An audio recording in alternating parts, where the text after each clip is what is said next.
Welcome everyone, welcome two aspirants. हमारे पिछले lecture में हमने ओरिजिन ऑफ मून को पढ़ा था और आज हम पढ़ने वाले हैं मून की टाइडल लॉकिंग। देखिए, हम जानते हैं कि moon is the only satellite of our earth, natural satellite, और ये लगभग हम कहें तो 3,84,400 किलोमीटर के डिस्टेंस के ऊपर, एवरेज में इस डिस्टेंस के ऊपर अर्थ के चारों तरफ रिवॉल्व करता है। क्या करता है? रिवॉल्व करता है। ये सिर्फ रिवॉल्यूशन नहीं करता है मून, बल्कि ये रोटेशन भी करता है। यूं तो घूमता ही है, सपोज कीजिए this is the earth and this is moon. ये यूं तो घूमता ही है मून, मगर ऐसे घूमने के अलावा अपने एक्सिस के ऊपर मून रोटेशन भी करता हुआ जाता है, रोटेशन भी करता है।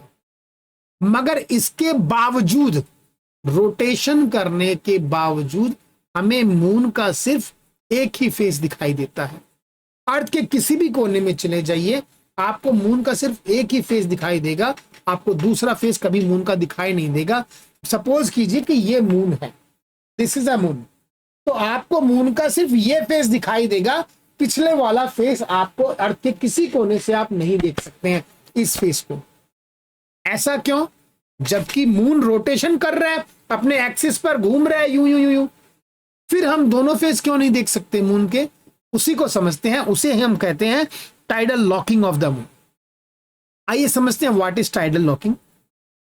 देखिए, मून अर्थ के चारों तरफ ये यूं रेवोल्यूशन कर रहा है, और इस रेवोल्यूशन के साथ साथ मून आपका अपने एक्सेस पर रोटेशन भी कर रहा है। मगर फिर भी देखिए, हम सिर्फ और सिर्फ मून का यही फेस, ये वाला फेस ही मून का हम देख पाते हैं, चाहे कहीं पर चले जाएं।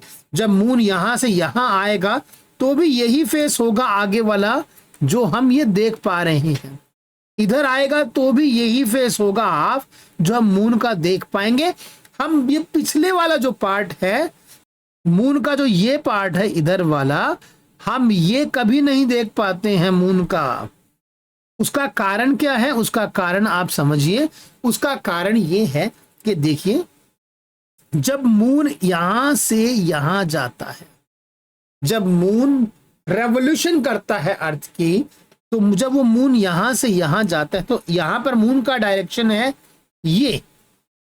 जब वो यहां से यहां जाता है तो हिसाब से इसका डायरेक्शन, अगर वो रोटेशन ना करे तो इसका डायरेक्शन ये होगा, इसके चेहरे का डायरेक्शन भी ये होगा। मगर मून रोटेशन भी कर रहा है, तो जितनी रेशो में ये मून इधर से इधर गया है ना, उतने ही रेशो में मून जो है रोटेशन करता हुआ इधर की ओर मुड़ा है। इट मींस चेहरा मून का इधर से इधर आ गया फेस। और जब मून यहां से यहां मूव करता है, मून इधर से इधर रेवोल्यूशन करता हुआ आता है, तो हिसाब से अब फेस किस ओर होना चाहिए मून का? यहां था फेस, समझिएगा बात। फेस यहां पर आ गया मून का, नीचे इधर फेस कहां पर है मून का? मून का फेस यहां पर है, तो ये आपका फेस यहां होना चाहिए।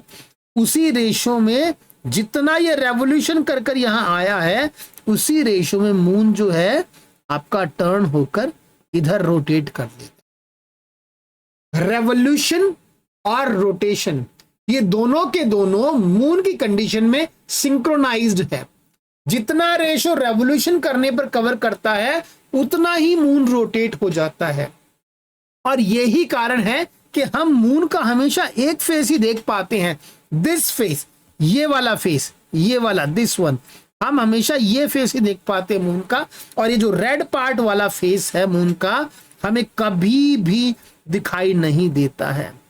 इसीलिए अक्सर कहते हैं हम dark side of the moon. This is called your dark side of the moon. ये जो पिछला हिस्सा है, ये dark side of the moon कहलाता है। ये हम कभी नहीं देख पाते हैं, ये विजिबल हो ही नहीं पाता है। ऐसा क्यों हुआ? देखिए, जब मून बना था तो मून की रोटेशन करने की स्पीड बहुत ज्यादा थी उस समय बिगिनिंग में दोनों फेस दिखाई देते होंगे मून के, क्योंकि रोटेशन की स्पीड बहुत ज्यादा थी। इसके सिंक्रोनाइज, रेवोल्यूशन के सिंक्रोनाइज नहीं थी स्पीड। मगर अर्थ की ग्रेविटी जो है इसने काम किया। अर्थ की ग्रेविटी ने धीरे धीरे टाइम के साथ साथ मून के जो रोटेशन की स्पीड है इसको कंट्रोल किया, इसको कम करती चलेगी और इसको उतना कम कर दिया कि भाई जितनी तू रिवॉल्ट कर रही है उसी रेशो में टर्न कर। तेरा जो फेस है ये मेरे साइड ही रहेगा, चाहे कहीं चली जा, तू घूम ले, जितना घूमेगी उतना ही रोटेट करेगी, वो फेस मेरे साइड ही रहेगा। धीरे धीरे अर्थ की ग्रेविटी ने मून के रोटेशन स्पीड को कम किया और उसको रेवोल्यूशन से सिंक्रोनाइज किया। जितना रेवोल्यूशन परसेंटेज में उतना ही रोटेशन परसेंटेज में, ताकि एक साइड ही मून का फेस दिखता रहे ये वाला। This is what we call tidally locked of the moon. Moon always shows one face to the earth and the other face is called darken side of the moon. आज के लिए बस इतना ही छोटा सा लेक्चर था। अगले लेक्चर में जल्दी ही मिलेंगे। Thank you very much. Do like and subscribe my channel.